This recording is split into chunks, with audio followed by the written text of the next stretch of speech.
TRIP նախագծով Հայաստանը բոլոր ռեգիոնալ ծրագրերին ինտեգրվելու է անխուսափելիորեն եւ ընդ որում ելի եմ ասում այդ ծրագրերը մրցակից չեն եւ TRIP-ն էլ կարող է լինել եւ միջին միջանցքի մաս եւ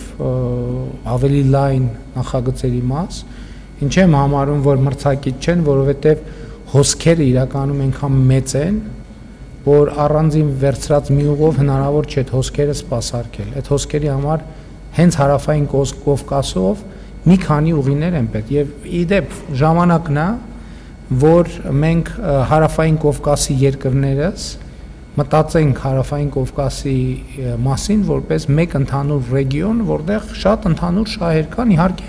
բազմաթիվ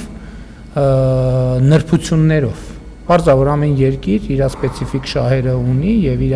սպეციფიկ տեսլականը, բայց կարծում եմ, որ հարավային Կովկասի երկրները նաեւ շահերի շատ ընդհանուր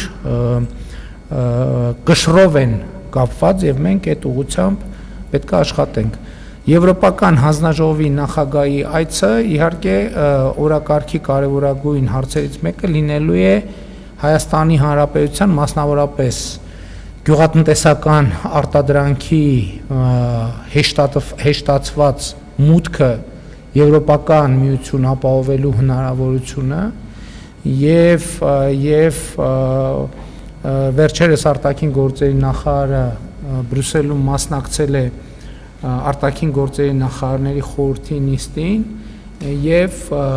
հավանականություն կա, որ այս իմաստով Հայաստանը բացառիկ հնարավորություններ կունենա եւ հույս ունեմ, որ Եվրոպական հանձնաժողովի նախագահի հետ մենք կհասցնենք այդ նախագիծը ավարտին հասցնել, որպեսզի Երևանյան այցի ընթացքում մենք իրար հետ այդ մասին հայտարարենք։